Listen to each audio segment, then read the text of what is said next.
महाराज की विश्व वंदक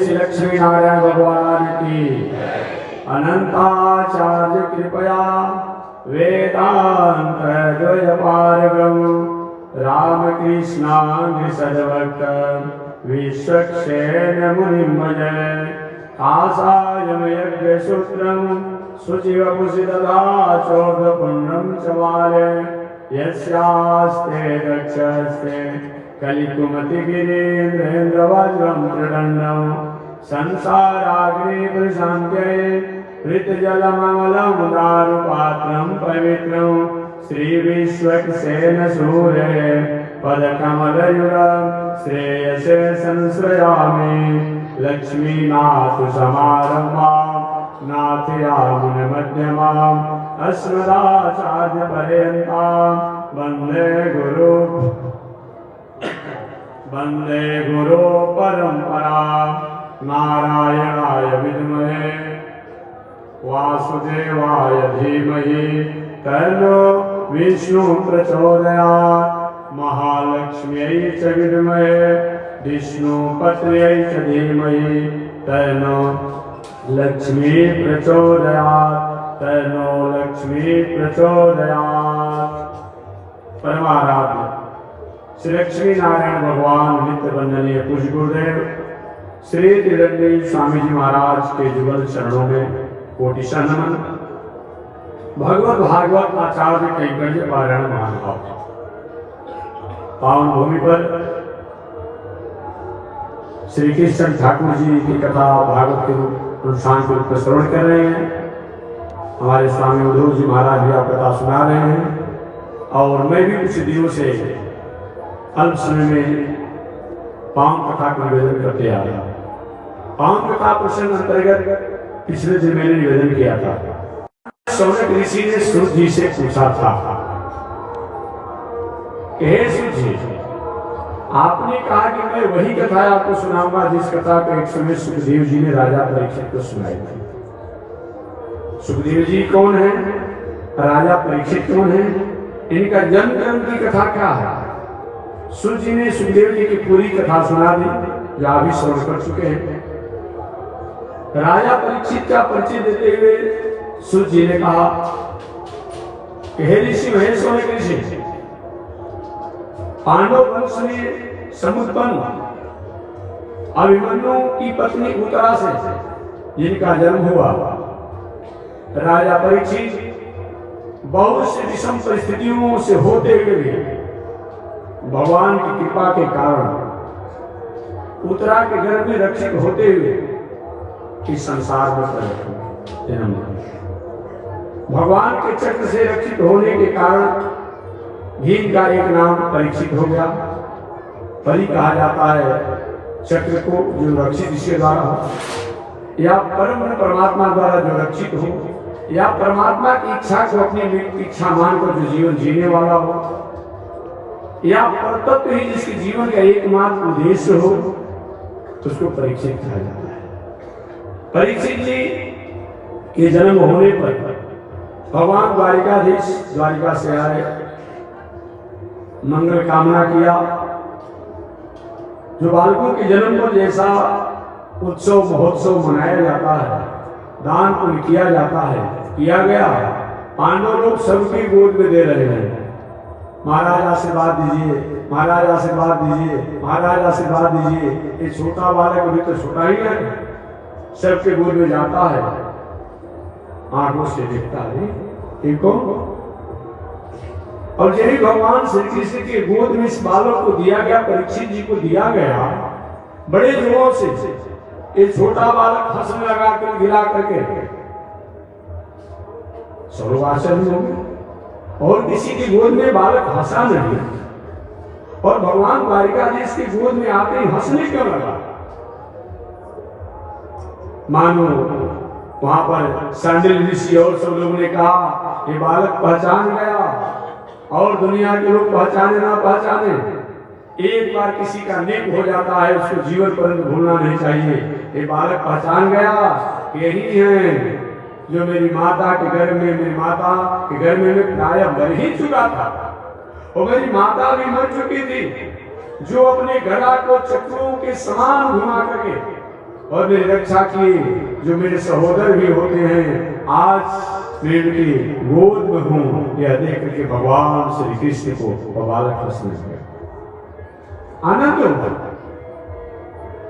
समय से नामकरण संस्कार भी हुआ। नीतिकारों ने, शास्त्रकारों ने कहा है कि एकादशी द्वादशी अहं पिता नाम कुर्यात्।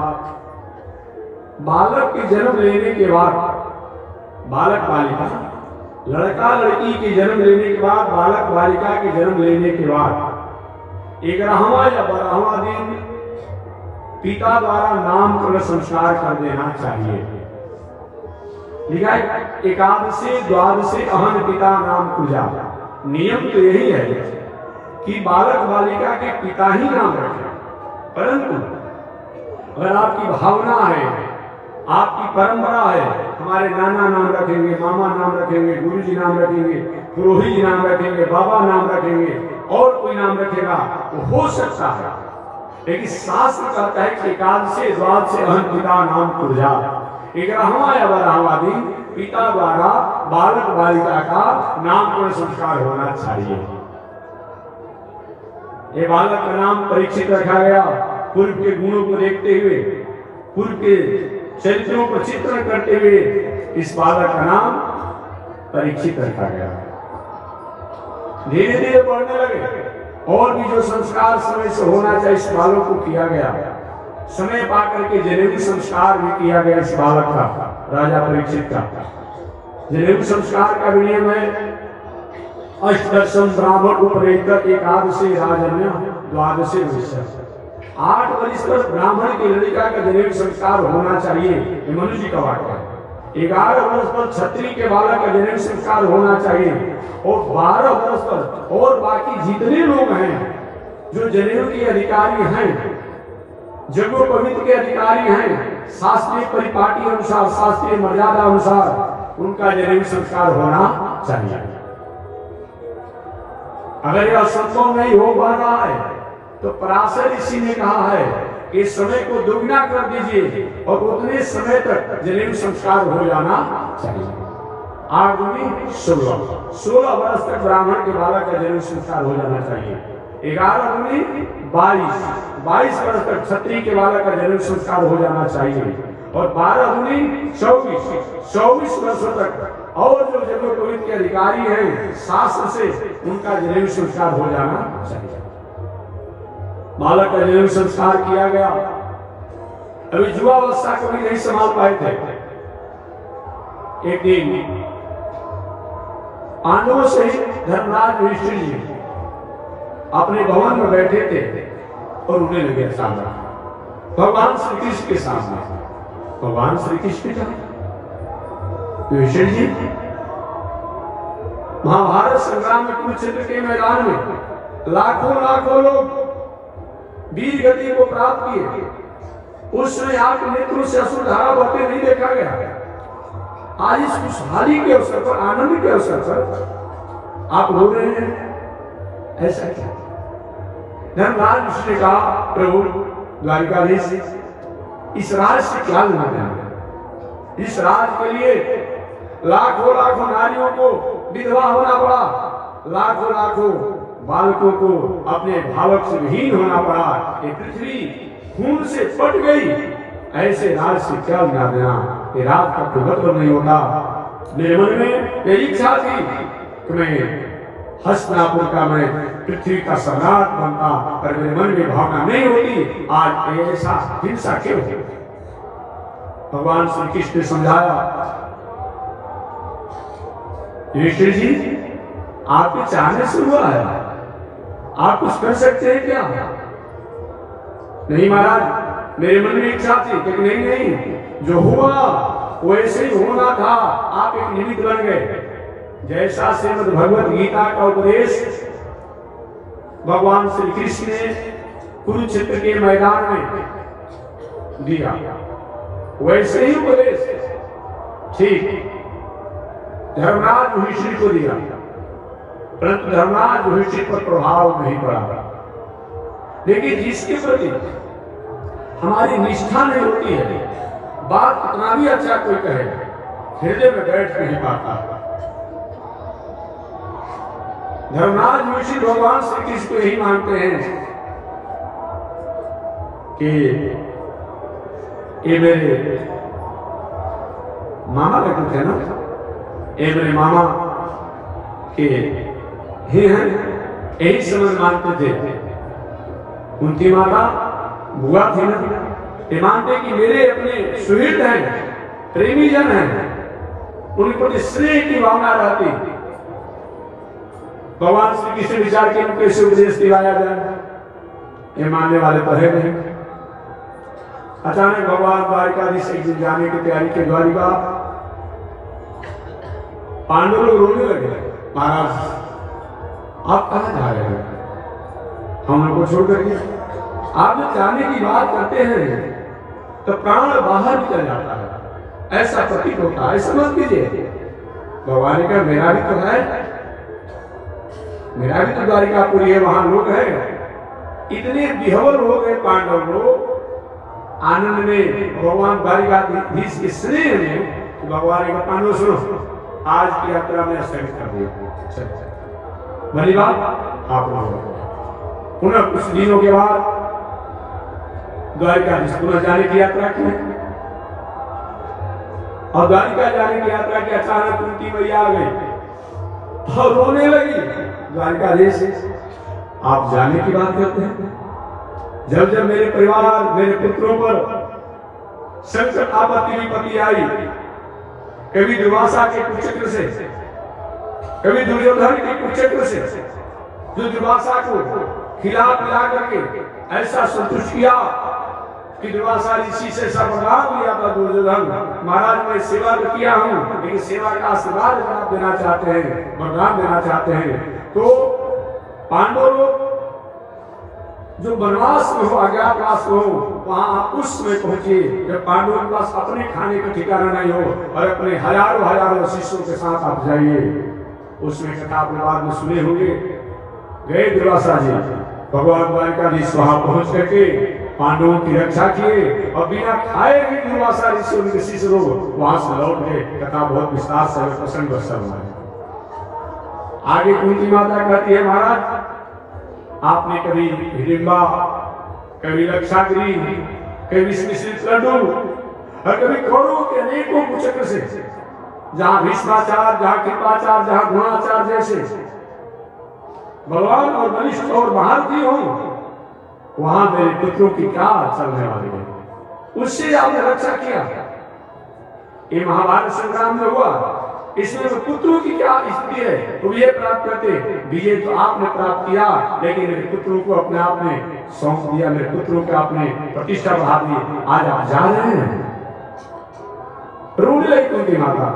भगवान द्वारिकाधीश, बुआ जी अगर आप कहती हो तो चलो मैं आज भी रुक गया, जब तक तुम कहोगी नहीं, जब तक तुम्हारी आज्ञा नहीं होगी, तब तक मैं नहीं जाऊंगा।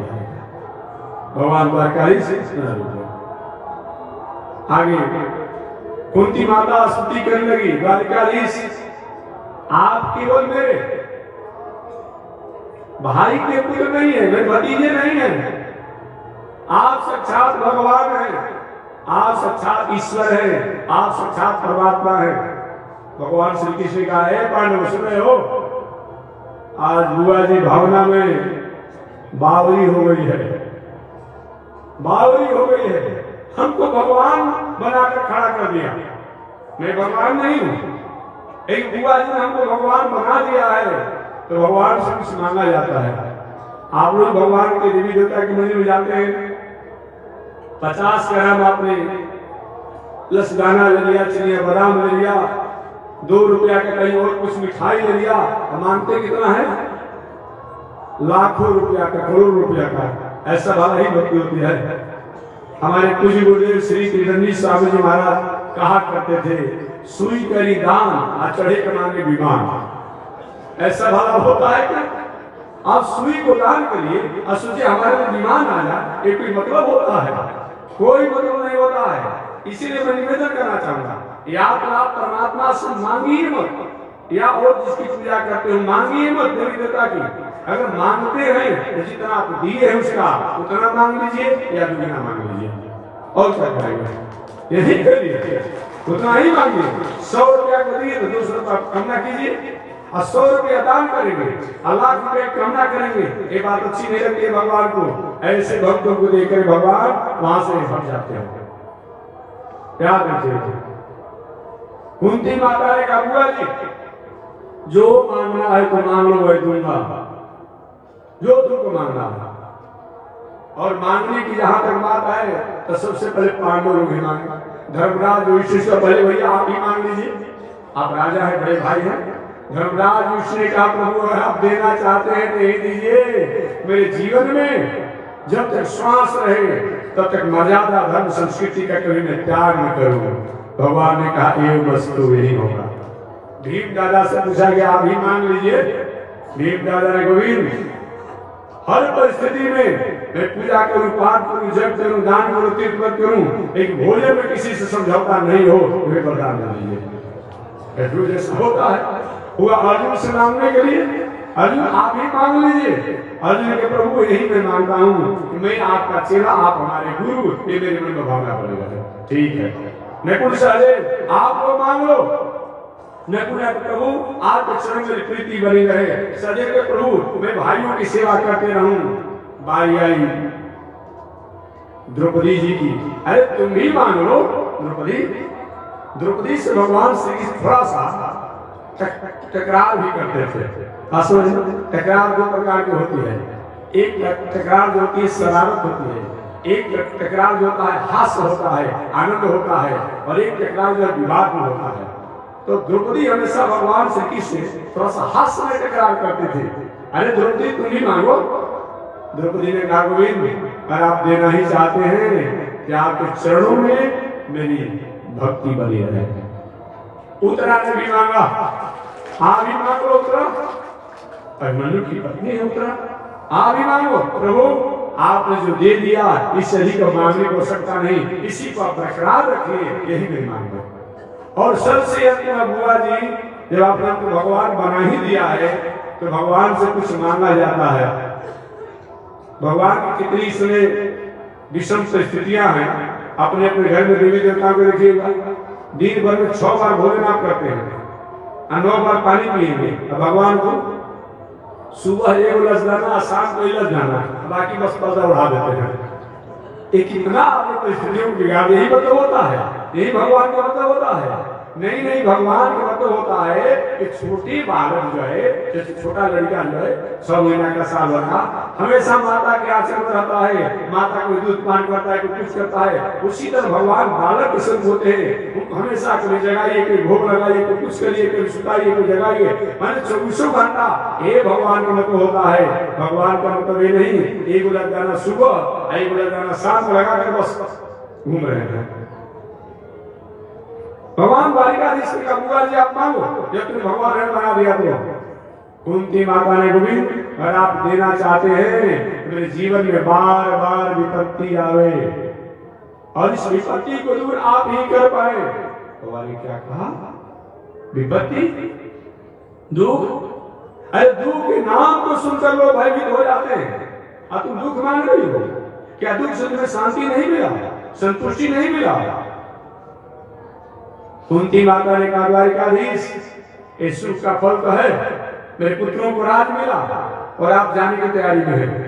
दुख का समय तो हमेशा अपने साथ में रहा और ये सुख आया, आप मेरे साथ जाना चाहते हैं, ऐसा सुख लेकर मैं क्या करूं कि सुख में आपसे ही हमारा अलग हो जाए, आप अलग हो जाए। इसलिए आप देना चाहते हैं तो हमारे जीवन में बार बार विपत्ति आनी चाहिए, दुख होनी चाहिए। भगवान ने कहा मेरा विभाग नहीं है। भले हम और आप कह देते हैं कोई विषम परिस्थितियां जीवन में आ जाती, भगवान ने हमारे ऊपर बहुत बड़ा संकट डाल दिया। बिल्कुल आप झूठ बोलते हैं। जिसका जो विभाग है वही तो काम करेगा। भोजनालय में जाइए, वहां अंक गणित और बीज गणित का सूत्र पढ़ने लगे, पाई होती वहां पर। भोजनालय में भोजन मिलता है, औषधालय में दवा मिलती है। इसीलिए भगवान का विभाग क्या है? मंगल भवन अमंगल, मंगल भवन अमंगल हारी। मंगल के भवन भगवान हैं और अमंगल को दूर करने वाले हैं। मंगलम भगवान विष्णु मंगलम गुरुध्वजा इत्यादि करते हैं आप लोग। भगवान का है मंगल के भवन है और अमंगल को दूर करने वाले हैं। ऐसा भला भगवान किसी को अमंगल कैसे दे सकते हैं? इसलिए आज के बाद कहना बंद कीजिए, भगवान ने कहा मेरा विभाग नहीं है। तब कुंती ने कहा तब क्या देंगे? तो तुम मांगो बुआ जी, दूसरा कोई वरदान मांगो। तो कुंती ने कहा तब यही वरदान दे दीजिए, आदि मानस राज हंस। आज ही से और अभी से इसी समय मेरा मन रूपी हंस जो है आपके चरण में जाकर के रत हो जाए, लय हो जाए, यही हम वरदान दीजिए। भगवान ने कहा ए मस्तु, ऐसा ही होगा।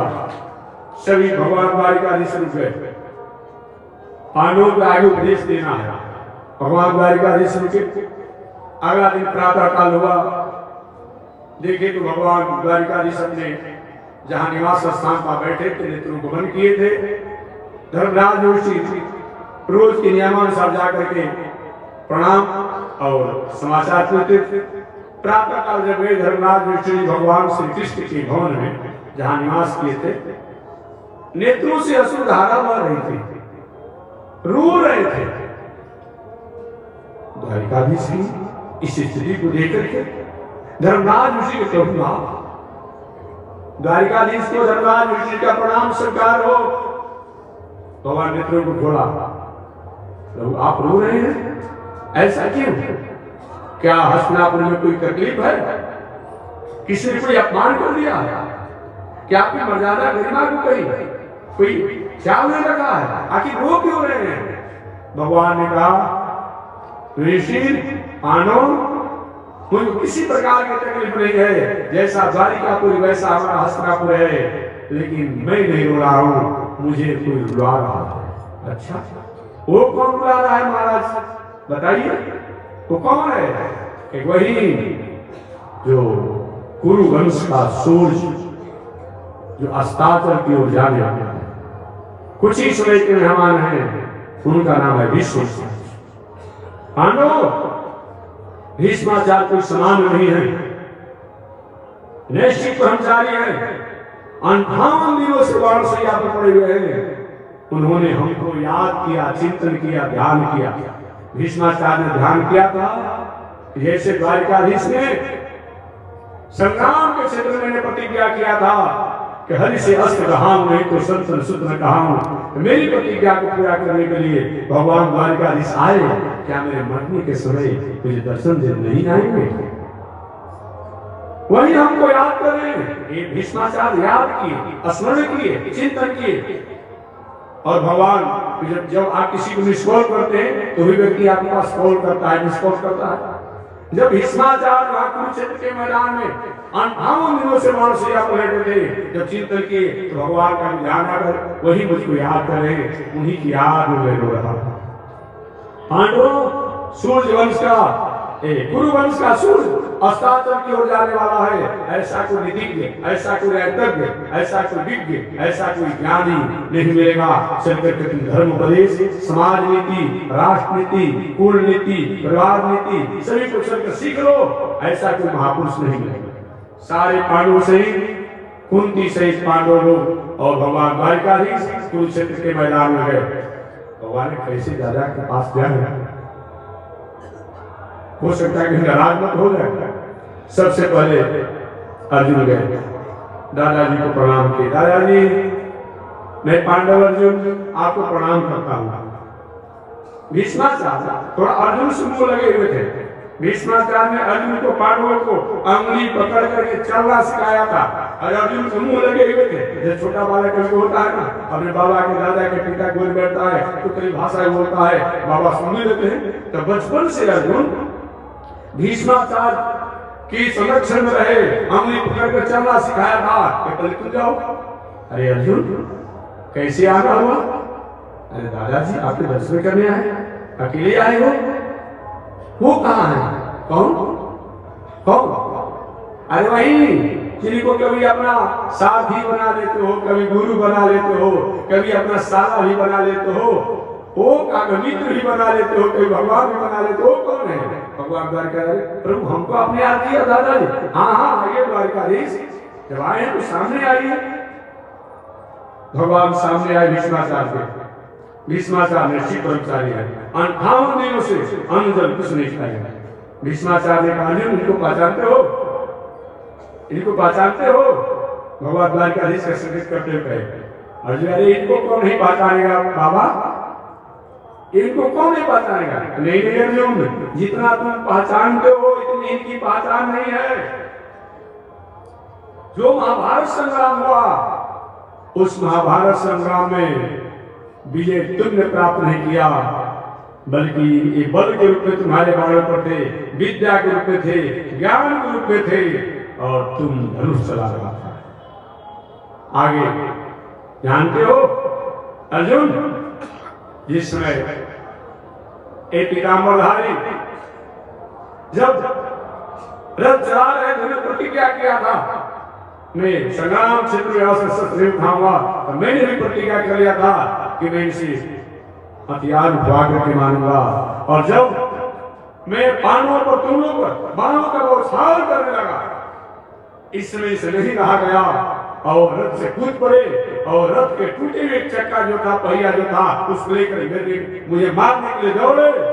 उसने इसका पीताम्बर पहन रहा था, जमीन पर स्पर्श कर रहा था, मुंगारे बाल जो थे नेत्र पर आ गए थे, और उस ठंडे के समय में भी इनके कपूर पर पसीना आ रहा था, बहुमा तिरछे थे। ऐसे इनके स्वरूप को देख करके वही स्वरूप आज मुझे याद आ रहे हैं, वही स्वरूप के हैं, तो इनको प्रणाम। आगे भगवान द्वारकाधीश दादाजी इन लोगों को धर्म नीति, राजनीति, समाज नीति, कूटनीति का, परिवार नीति का उपदेश दीजिए। भीष्माचार्य का पानो राजा को, किसी समाज सेवी को, किस समाज के जो नायक हो, उसको चाहिए कि पाप नहीं करना चाहिए, पाप होते हुए देखना नहीं चाहिए, पापी की सहायता नहीं करनी चाहिए। उपदेश दे ही रहे थे, उसी समय संयोग से द्रौपदी को हंसी आ गया। द्रौपदी हंसने लगी। भीष्माचार्य जी मैं उपदेश दे रहा हूं और द्रौपदी हंस रही है, बेटी इधर आओ। द्रौपदी डर गई, बाबा हमको? हाँ इधर आओ बेटी। आपने हंसा क्या? सोची कि क्या कहे, कुछ कह देते बाबा को टीस हो जाएगा, दुख हो जाएगा मरते समय, अच्छी बात नहीं, मृत्यु भी हो जाएगी। क्योंकि मरते समय जिसका जो इस बातों को लेकर स्मरण करता है, मरने के बाद वही प्राप्त करता है। बाबा कोई बात नहीं। इसी तरह हंसी आ गई। नहीं बेटी, बड़े घर की बहू जो होती है, बड़े घर की बेटी जो होती है, उसका हर कार्य में कुछ न कुछ रस होता है। आखिर तुम बताओ, तुम हंसा के हो, और नहीं बताओगी तो मेरा मृत्यु बिगड़ जाएगा, और तुम्हारा हंसी को कार्य जानने के लिए पुनः मुझे जरूर लेना पड़ेगा। द्रौपदी ने कहा बाबा अगर आप पूछना चाहते हैं, मैं आपको यही याद दिलाना चाहती हूँ, अभी आपने मेरे पति को उपदेश दिया कि व्यक्ति को पाप नहीं करना चाहिए, पाप होते हुए दिखना नहीं चाहिए, पापी की सहायता नहीं करनी चाहिए। आपने पाप तो नहीं किया है, लेकिन पाप होते हुए आपने देखा है, पापी की सहायता किया है। क्या यह धर्म आपके नहीं है? क्या उपदेश आपको नहीं है? अगर आप चाह जाते एक बार कौरवों को डांट देते, दुर्योधन को डांटते, दुर्योधन मेरे से बुरा कोई नहीं हुआ अगर पांडवों की तरफ उंगली उठाया था। मजाक नहीं, वह कौरव और दुर्योधन कुछ कर सकते थे। आपके सामने सारा तांडव होते रहा और आप देखते रहे और आपने कुछ नहीं किया। क्या वह नीति और धर्म उपदेश उस समय आपको याद नहीं था? भीष्माचार्य रोने लगे। बेटी आज उसी पाप का, उसी दोष का फल है कि नैष्ठिक ब्रह्मचारी भीष्माचार्य जो 21 जन्मों तक मैंने कोई पाप नहीं किया है, आज उस पाप का फल है कि अनीति होती है मैंने देखा, और अनीति अन्याय करने वाले व्यक्ति का मैंने सहायता किया, जो आज 58 दिनों से मानसिया पर पड़ा हुआ हूँ। पूछा द्रौपदी ने बाबा आपने किया क्यों ऐसा? आप तो जानने वाले थे, एक मेरे पापी दुर्योधन का अन्न खाया था और अन्न खाने के कारण मैं चाह कर भी अन्याय और पाप को नहीं रोक पाया, इसलिए ऐसा हुआ। बेटी मेरे अपराधों को क्षमा करो। द्रौपदी चुप लगा गई। आगे धर्म नीति, राजनीति, समाज नीति की बात हुई और पुनः पांडव और तुम्हें कुछ बोलना नहीं है, मुझको द्वारिकाधीश से पर्सनल बात करना है। पर्सनल बात समझते हैं ना, कान में निजी बात किया जाता है। बाबा हमसे आप पर्सनल बात करेंगे? हाँ, आपसे द्वारिकाधीश पर्सनल बात करेंगे। भगवान द्वारिकाधीश नजदीक है। भीष्माचार्य ने कहा, क्या मेरी बातों को आप सुनेंगे? हाँ बाबा, क्यों नहीं सुनेंगे? भीष्माचार्य ने कहा कि एक मेरी बेटी है और उस बेटी का अभी तक मैंने विवाह नहीं किया, मैं जाने को तैयारी नहीं हूं। अच्छा बाबा, तो क्या आज्ञा हो रही है? उधर भीम दादा, ए बाबा आप ही का विवाह नहीं हुआ तो बेटी कहां से आ गया? भीम दादा भी थोड़ा मुंह लगे थे ना, आप ही का विवाह नहीं हुआ तो बेटी कहां से आ गई? भीष्माचार्य ने कहे, पांडव ने कहा सुनो, तो बोलना नहीं बीच में, मुझे द्वारिकाधीश से बात हो रही है। भगवान श्री कृष्ण का बाबा, अरे अभी तक तो आपने बताया नहीं कि आपकी बेटी भी है। हम जानते थे कि आपका विवाह नहीं हुआ, पर आप आज कहें कि हमारी बेटी है, आप मरने की स्थिति में हैं और अभी तक बेटी का आपने विवाह क्यों नहीं किया? उस बेटी का नाम तो बताइए, तब तो उसके बारे में सोचा जाएगा कहाँ ब्याह किया जाए, कैसे किया जाए, किसे किया जाए। द्वारिकाधीश, मेरी बेटी ये संसारिक बेटी नहीं है, मेरी बेटी ये संसारिक बेटी नहीं है। मेरी बेटी का नाम है मति, मेरी बेटी का नाम है विवेक, मेरी बेटी का नाम है बुद्धि। अच्छा, तुम्हारा किससे विवाह करना चाहते हैं? कि द्वारिकाधीश, आपसे सुंदर वर कौन हो सकता है? मैं आप ही सब बेटी मति, बुद्धि, विवेक का विवाह करना चाहता हूँ। मेरे तन को तो दुनिया में लगा दिया, लेकिन अपने मन, अपने विवेक, अपने बुद्धि को मैं आप ही के चरणों में अर्पण करना चाहता हूँ। ठीक है बाबा। वही भीष्माचार्य भगवान श्री कृष्ण के चरणों में अपना मति, अपना बुद्धि, अपना विवेक को दत्त करके और प्रस्तुति प्रणाम करके और हमेशा हमेशा के लिए इस संसार से चले गए। पांडव को रोने लगे। भगवान द्वारिकाधीश ने कहा, भीष्माचार्य रोने की युग नहीं है, इनके कृत्यों को याद करने की युग है। पांडव, इनका संस्कार करो। वही इनका संस्कार किया गया और पांडव लोग पुनः भीष्माचार्य का संस्कार करके हस्तिनापुर में लौट करके आए और राजकाज की व्यवस्था कर रहे हैं। एक मन में उदासी है। राजा परीक्षित भी अभी बहुत बड़े नहीं हुए हैं, अभी छोटे ही अवस्था में हैं, एक बहुत बड़ी कुशाग्र बुद्धि के हैं। आगे शेष चर्चा में करूंगा कि द्वारिकाधीश के जाने के बाद, अब कुछ ही समय के बाद अगले दिन द्वारिकाधीश पुनः द्वारिका जाने की तैयारी होंगे, तो शेष चर्चा मैं अगले दिन करूंगा। आज इसी के साथ वाणी विराम। तो द्वारिकाधीश लौट करके हस्तिनापुर में आज विश्राम किए हैं। पांडव लोग भी हैं, राजा परीक्षित भी। अभी राजा परीक्षित कहाँ हुआ है? अब तो युवराज है ना, युवराज परीक्षित भी हस्तिनापुर में मर्यादा में रहते हैं, जीवन जीते हैं।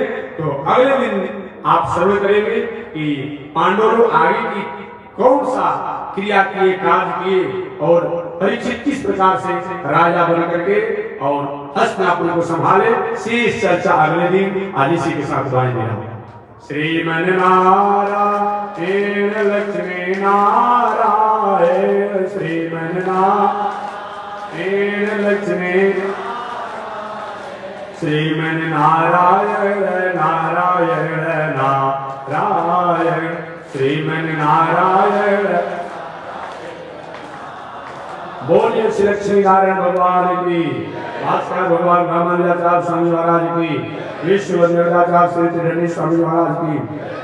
हरि ओम। शांति शांति शांति।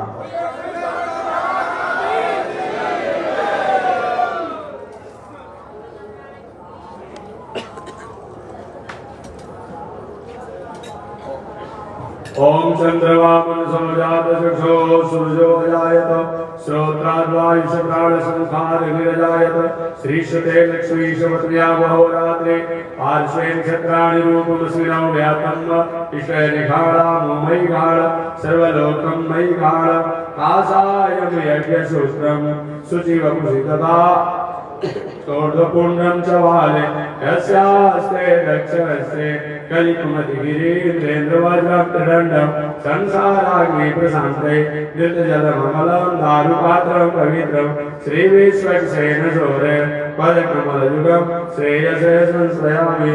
लक्ष्मीनारायण भगवान की, विश्व जगदाचार्य श्री त्रिवेणी स्वामी महाराज की। हरि ओम। शांति शांति।